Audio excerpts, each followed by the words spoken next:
Nagarhole wild life സാഞ്ചുറിക്ക് തൊട്ടടുത്തുള്ള ബാബേലി എന്ന ഗ്രാമമാണിത്. കേരള കർണാടക ബോർഡറും ഇവിടെ തന്നെയാണ്. നേരെ പോയി കഴിഞ്ഞാൽ മൈസൂരാണ് എത്തുക. നെൽകൃഷിയാണ് പ്രധാന വരുമാനം. ഇപ്പോൾ കൃഷിയൊന്നുമില്ല. സൂക്ഷിച്ച് നോക്കിക്കഴിഞ്ഞാൽ ഒരു ഫുട്ബോൾ ഗ്രൗണ്ടൊക്കെ കാണാം. പിന്നെ അവിടെ ഇവിടെയൊക്കെ ആയിട്ട് കുറച്ച് കർഷകരെയും അതുപോലെ തന്നെ കന്നുകാലികളെയാണ് നമുക്ക് പിന്നെ കാണാൻ സാധിക്കുക. ഏപ്രിൽ മെയ് മാസത്തിലാണ് ഞാൻ പോയിരുന്നത്. നല്ല ചൂടായിരുന്നു, കംപ്ലീറ്റ് ഉണങ്ങി വരണ്ടിരിക്കുകയായിരുന്നു. പിന്നെ അങ്ങ് സൂക്ഷിച്ച് നോക്കിക്കഴിഞ്ഞാൽ ഒരു പള്ളി കാണാം, അതാണ് ബാബരി മസ്ജിദ്. ഒരുപാട് ഉറൂസും കാര്യങ്ങളൊക്കെ നടക്കാറുള്ളൊരു പള്ളിയാണ്, വളരെ ഫേമസ് ആണ്. നെൽകൃഷി മാത്രമല്ല, ഇവിടെ വാഴക്കൃഷി ഉൾപ്പെടെ മറ്റ് പല കൃഷിയും നമുക്ക് സൂക്ഷിച്ചു നോക്കിയാൽ കാണാൻ സാധിക്കും.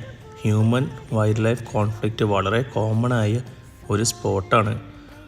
ഒരുപാട് ഫെൻസിങ്ങും കാര്യങ്ങളൊക്കെ ചുറ്റുണ്ടെങ്കിലും കാര്യങ്ങൾ അത്ര സ്മൂത്തല്ല. യാത്രകൾ വീണ്ടും തുടരും. അടുത്തത് തിരുനെല്ലിക്കാണ്.